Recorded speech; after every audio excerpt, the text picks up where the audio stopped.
Started in my real estate career. Yeah. I was driving up the main city of Cambridge and I saw this car. I was driving north on the road and I see this vehicle identical to this about 38 years ago. Yeah. And I make a U-turn and I follow it for about 20 minutes. This guy was probably thinking I was stalking him. And then I thought, maybe one day I'll be able to, do well in this career and be able to buy something like that.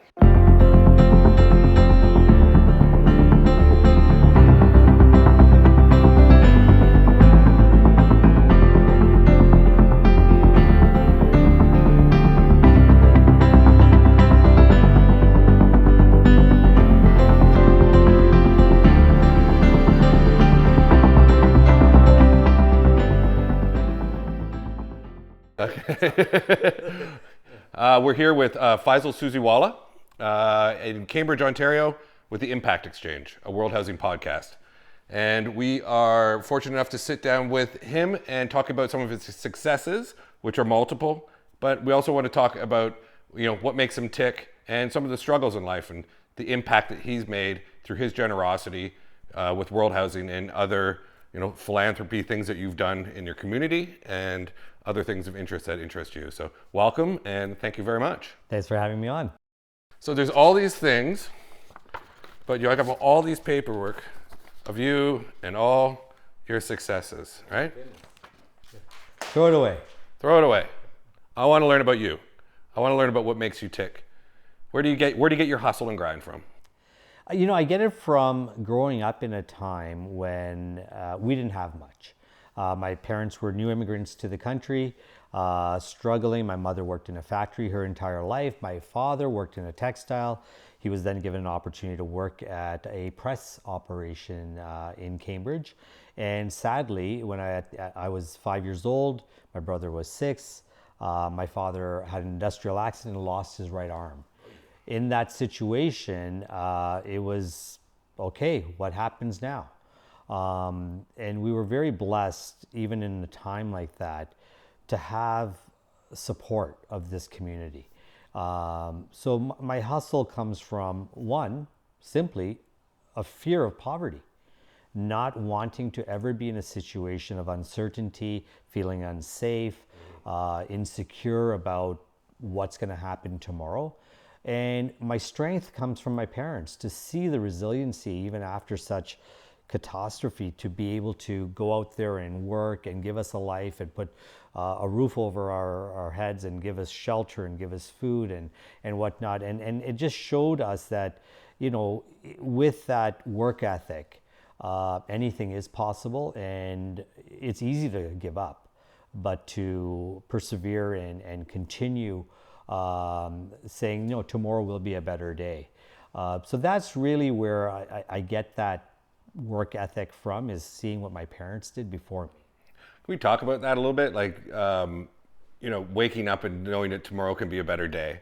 Can you talk about some of the struggles that you've gone through, or some of the, some of the doubts you've had about your career choice, maybe early on, and the moments of reflection within that? Like, I think a lot of people look at success and they're like, oh, good for them.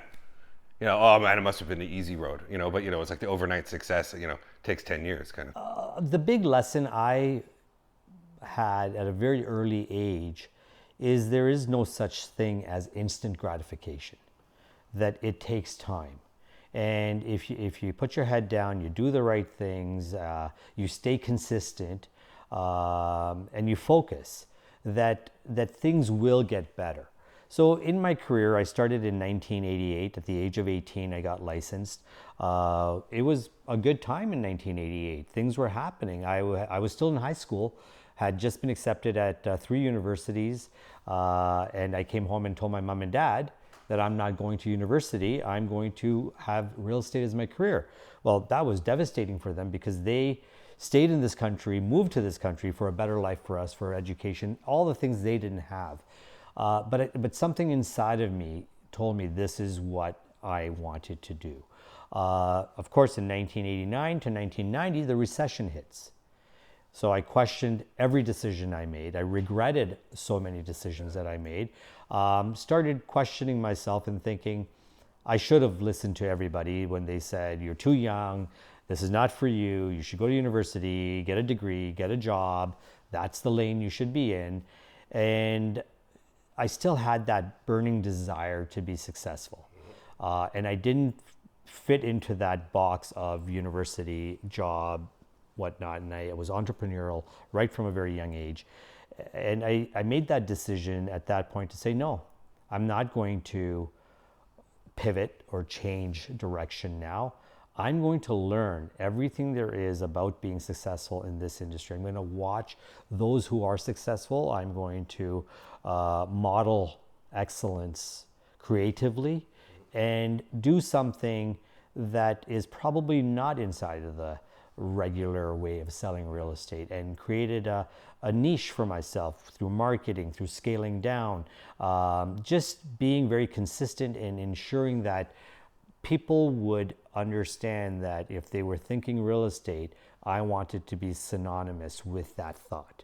And that's sort of the way I started, with a very small farming area, which means just sending out flyers into a small community of 300 homes. But consistently, it took me 11 months before I got my first phone call to say, come and list my home. But and you know what I learned? No one was there to tell me that it doesn't work.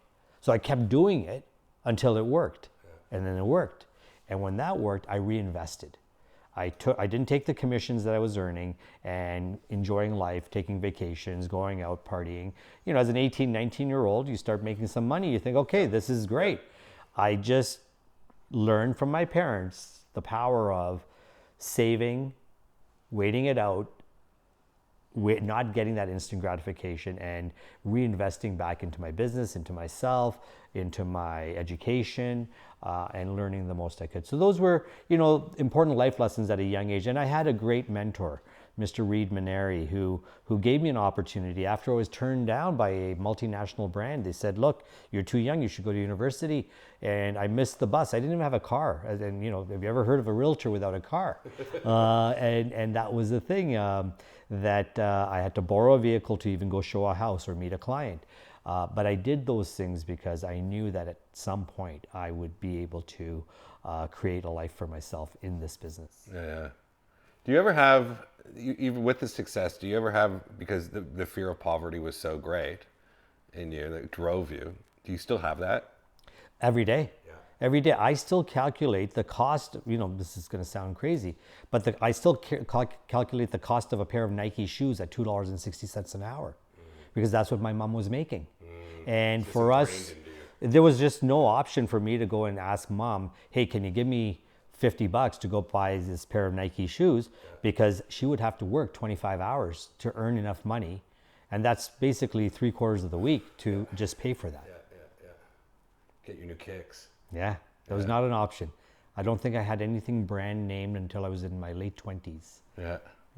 Was there, we talked a bit about outside, but, you know, home insecurity, right? We're here with World Housing, and, you know, I've been in Cambodia, and I've seen your name on the side of a home that you've gifted, and I know your involvement is much deeper than that. But you know, to meet these people firsthand and to see it, and like, that's like, oh yeah, there's Faisal's name, and it's, you know, is there ever been a point of like housing insecurity with you that's like, I guess that's my question. Absolutely. So at the age of 9, we went through some very difficult financial times. My family did. I mentioned 1975, my dad lost his arm. My sister was just born. We had just bought our first home, our first purchase on Ferguson Avenue in Cambridge. We were excited to move in, and now my father was unable to work. He was getting part-time jobs, odd jobs here, odd jobs there, and it was a big, big struggle for us to even make the mortgage payments. In 1978 and 79, the interest rates went to 22%. So, you know, we complain about 5% right now. They were 22%. After several notices, unable to make mortgage payments, the sheriff literally showed up at our door and locked us out. So you talk about, you know, insecurity. That is the peak of, where do we go? Where are we going to live? where's my bed tonight, right? And these are feelings that you're having at that age because your family's so integrated into making we the were success. translating for our parents because they were new to the country and still not fluent in English. And my brother and I would be translating. We'd be sitting at the table with the real estate agent, explaining to our parents, this is what they're saying, this is what they're asking you. Are you comfortable with this? Yeah. So at a very early age, we were exposed to a lot. Filling out forms, writing letters. Do you guys all share a bank account? Am I correct on that? Absolutely. Until I was married, we shared a bank account. Yeah. Combine all the efforts. My brother, my sister, my parents. It was all one big pool, and it allowed us to grow so much easier than it would be if we were paying separate rents and separate mortgages. And it's interesting today, and that used to be an immigrant sort of lifestyle. Everybody just pooled their money together, lived in a home. And today we're seeing that as we face housing crisis, as we face affordability issues, multi-generational living is becoming mainstream in all communities, not just immigrant communities. Yeah, it's keep it tight, keep it knit, save some money. Money, and you know what? It's one meal, and everybody shares it, right? And that was the way we grew up. It's got to create like a really great family structure too. Whether it's a struggle or not, you're creating some sort of bond there that's like, around the kitchen table, or just like we're in it, we're all in it together. Like let's battle through it, Yeah, and to this day, I'm blessed to say that every Sunday we get together with mom and dad, and we have dinner together, and all the kids come, and everybody that's around, we all get together, and we have that one day where we can all sit and chat. Yeah, that's great. Are both your parents still around then? Yes, they are, fortunately. My father has dementia, so he's struggling with that. But fortunately, he's stable and he's around, and my mom is still around, so we're very blessed to have our family. I must be thankful for that, absolutely. Straight up question. What does the word home mean to you? Home to me is security. It's a place of hope. It's the foundation on which to build your life. And home is the catalyst that can allow you to grow. Whether it's financial growth by using equity over time, and inflation has caused that to happen. If it's simply borrowing against it to be able to give your kids the opportunity to have an education, give them maybe a little bit of a down payment to buy their first home. But just, it's an opportunity. Home gives you opportunity. When you don't have that foundation, you're depending on just income, and there's no equity, and home is equity. Tell me your philanthropy efforts. Clearly, what is World Housing? Let's loop back to that. World Housing has been so aligned with what my giving strategies have been. And it all started at a very young age. There was always a need in India, in Pakistan, in Burma, which is now Myanmar, where we had family.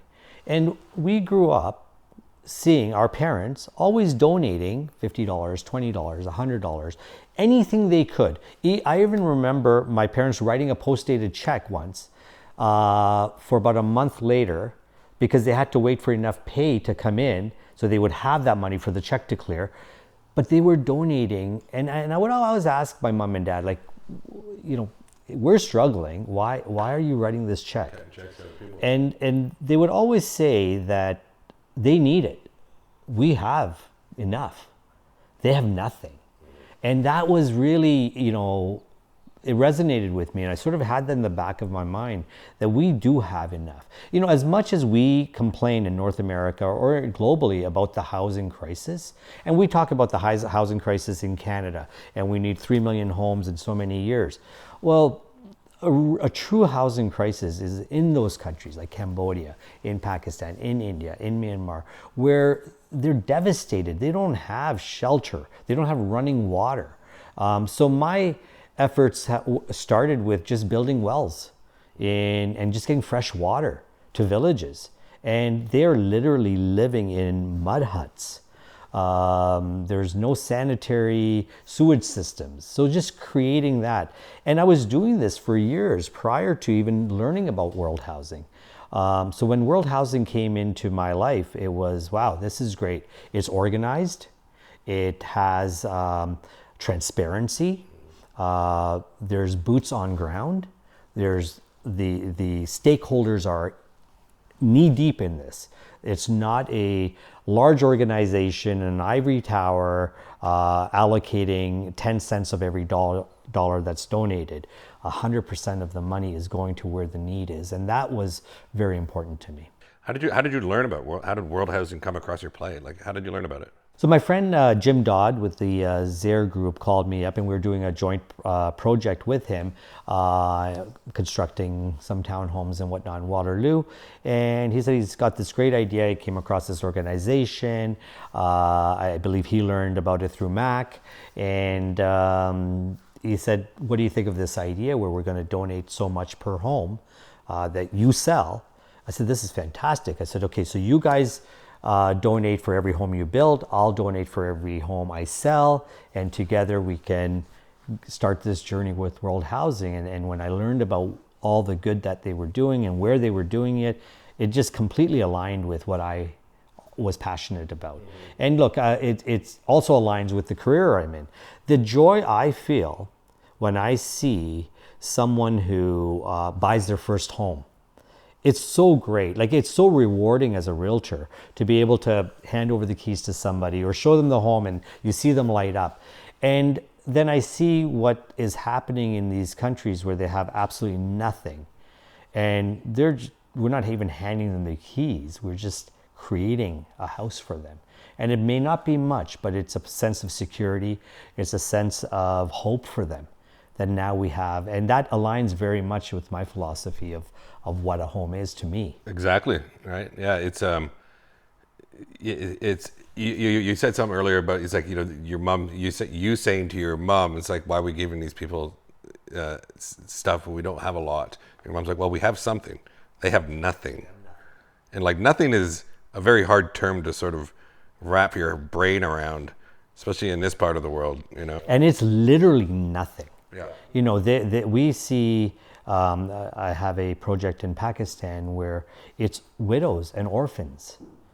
Fathers have died through disease, through whatever they were involved in. And these ladies would have to turn to prostitution just to take care of their children. Yeah. So when we can provide a home for them, provide enough, $150 a year feeds the family. They get lentils, they get rice, they get water, and now they have fresh water because we were able to create wells for them.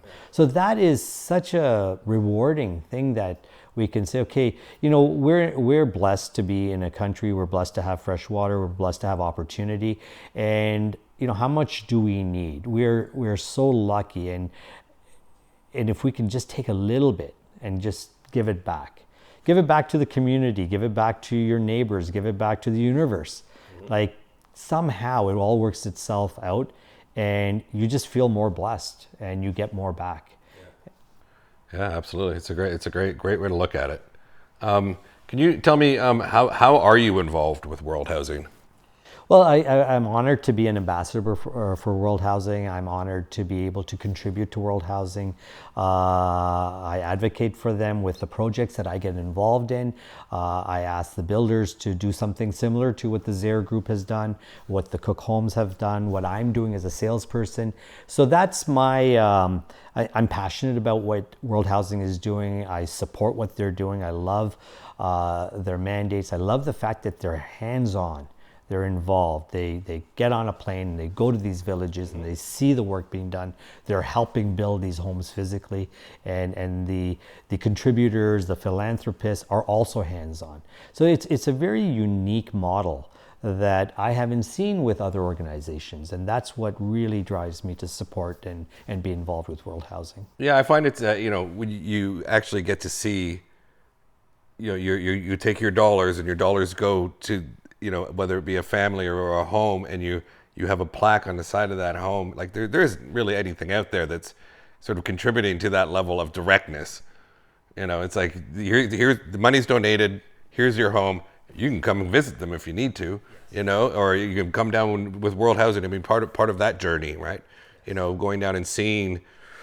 You know, we were just back in Cambodia for the 10-year anniversary, you know, where it all started in Phnom Penh there, you know, and, you know, hanging out with Scott Neeson. And, you know, I was on that journey originally with Peter Dupuis and Don. And, you know, it was, you know, this to see what's come up and the education that's been integrated. It's like you need the education component and you need a home and dignity component, right? You know, and you don't really have an opportunity to get the home unless your kid is going through the education part of it. Right, and there's like a, you know, it's a chain effect that happens, but then like not even half a block away, you have poverty to the level of you know of disease, of you know of abuse, of it's such a quick little change over. It's such as, you know, which might seem like such a lack of not a lot of like, you know, investment in someone's life. I guess it would be, you know, and to see the change is. You know, it's pretty incredible. You know, like when I first went down, I was sharing this story with Mac, and I'll show you the photos here. Like when I first went to Cambodia, I didn't have any kids. I was, you know, a single guy cruising around, and Peter Dupuis and I had you know become buddies through that, and he offered me the opportunity to, you know, be the you know the lead of the visual end of it, right?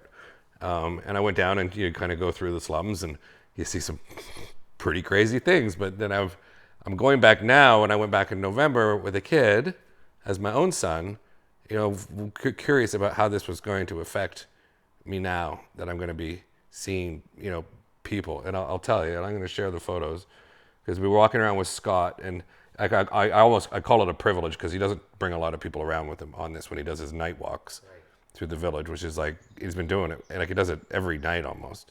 In the back of his truck, and he like opens up his tonneau cover, and he's handing out rice, and he knows every name of everybody, knows everything that everyone is up to. You know, speaking of slums, I had the opportunity to take my family to India in 2019, and we walked through the slums of India, and it was a tour. It was like, you know, the tour of the slums, and it was interesting.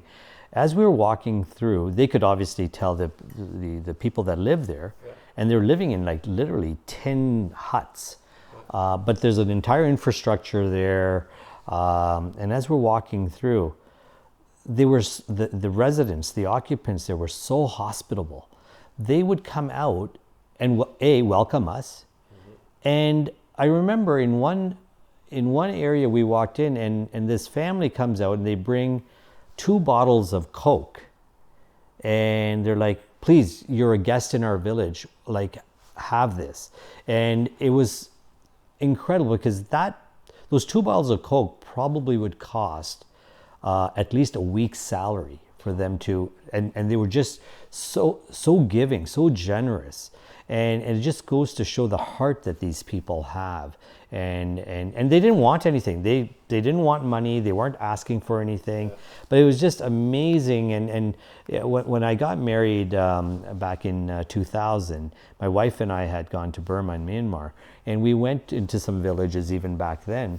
And we would walk through some of these villages, and they didn't want money. They just wanted paper. They wanted pen, just so they could learn. So they could educate themselves to stop the cycle. So it's amazing what you see, and the incredible people that are living out in these places.